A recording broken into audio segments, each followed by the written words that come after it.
兰德尔的2胎计划终于成功。为了防止出现意外，他给凯伦套了个孕气泡泡，来隔绝细菌病毒的侵袭。同时，他还禁止凯伦吃生冷油腻的食物，包括喝酒，因为他就是因为老妈怀孕时酗酒，害得双胞胎兄弟长在了屁股下巴里。凯伦觉得自己怀个孕跟坐牢一样，气得要离家出走，结果一头撞晕在门口。兰德尔把整栋房子都罩了起来，他正好看到珍妮·麦卡锡医生也带着泡泡在晨跑遛娃。镜头一转，凯文这段时间想吉娜想得发疯，他打电话向好基友老黑咨询感情问题，希望他能给点好建议。老黑表示他都泥菩萨过河自身难保了，他已经将老婆孩子送回了娘家，异性们随时可能来要了他的命。凯文才不管这些，朋友的命哪有他追妹子找炮打重要。老黑随口说，干脆跟他说自己有女朋友了，让他吃醋。凯文觉得可以试试，向吉娜扯谎说他的女朋友在加拿大是异国恋，所以经常泡电话粥，纸上传情。吉娜压根不相信，又问他女朋友叫什么。凯文随口编了个名字叫枫叶驼鹿冰球海狸糖浆。吉娜一听就知道是瞎编的，嘲笑凯文是这种小手伎俩，还说如果他真喜欢上自己，他大人有大量也会原谅他。为了维护男人的尊严，凯文决定咬牙硬撑到底。吉娜见状说，咱们干脆现在就开车去加拿大见他。两人说走就走。与此同时，兰德尔翻出了积灰多年的天堂镇法典，发现这傻缺镇子懒到连禁酒令都还没废除，所以理论上讲酒还是违法物品。兰德尔决定按照法典行事，消灭天堂镇上的每一滴酒精，让凯伦没酒可喝，这样就不会危害到他腹中的孩子。马洛也赞同禁酒，他贪吃但不贪杯，小时候他老爸就是因为酗酒最后抛弃妻子。兰德尔发现法典上竟然还规定拥有超过1米的贾老二也属违法，吓得霍普森畏罪潜逃。贫民窟里，克拉伯成为了异形势力的老大，计划慢慢折磨老黑，让他抓狂发疯，最后自我了断。这种复仇方式不比直接杀过瘾。不久，兰德尔亲自展开了禁酒行动，他端着枪冲进酒吧突，当街炸了啤酒运输车，甚至电翻修女没收剩酒。在他的逼迫下，人们不得不将酒全部倒掉。子弹望着兰德尔的疯狂行径，心里甚是不爽，毕竟毒酒不分家，没了酒他嗑药都不尽兴。这时罗比2人找上他，表示他们逼瑞拉国不受天堂镇法典约束，岛上已经建起了私酒酿造厂，特意邀请子弹来示意。子弹喝了一杯，爽得直接上天，大赞他们的私酒攒劲儿够味儿，拿去镇上肯定大卖。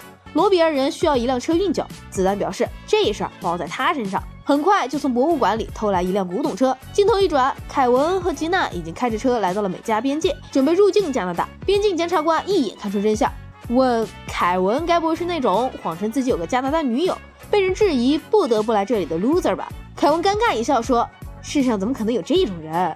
检察官表示海了去了，每天他都要碰上10个8个，谁让美国人爱吹牛？至于凯伦瞎编的人名，检察官一查还真有同名的。凯文在加拿大又瞎开了一阵，随便找了个路边的小屋续敲，如他所愿，没有人应。凯文便说，哎呀，真不凑巧，女友不在家。吉娜冷笑一声，表示他们大老远白跑一趟，应该给这贱人一点教训。说着他就开始浇汽油，要烧了这栋房子。吉娜掏出打火机，逼凯文说实话。凯文正骑虎难下，忽然瞧见门口的报纸上刊登着布告，继续扯谎说女友死了。吉娜瞧这小子是不见黄河不落泪，又逼他去参加女友的葬礼。两人临走前，附近的热心友邻还帮忙点了火。另一边，凯伦在家趁着没人时，偷偷翻出私藏的酒来喝，结果被兰德尔一枪打爆酒杯。他还威胁说，如果凯伦再沾酒，就要送他去蹲大牢。凯伦怒斥兰德尔以公报私，全镇禁酒只为了控制他一个人。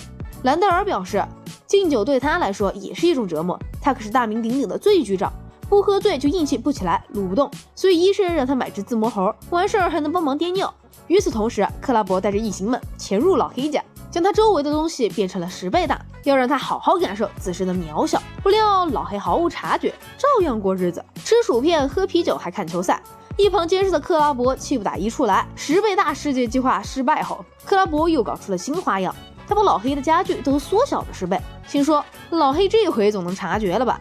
然而老黑小马桶照蹲，小报纸照看，只要心够大，天塌下来都不怕。警局这边，罗比忽然飞车撞进来送私酒，警员们不为所动，看大戏。兰德尔怒不可，妈的，私酒贩子敢这么嚣张！他命令马洛和霍普森去逮捕罗比一伙。马洛忽然发癫，表示这是他梦寐以求的杜克兄弟时刻，他要演一回霍格老板，电视史上第一个做主角的非裔美国人。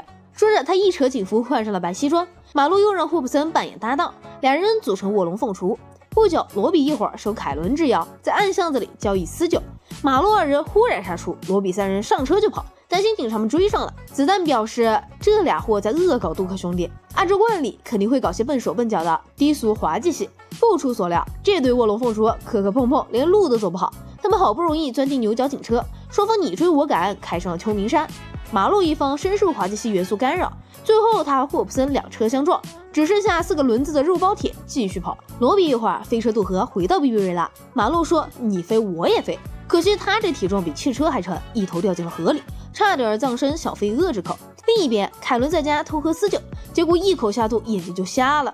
兰德尔刚给他申请做了支援巴士司机，去带残疾儿童春游。凯伦怕喝酒的事暴露，只好硬着头皮盲开车，让小朋友们体验了一回死亡灵车。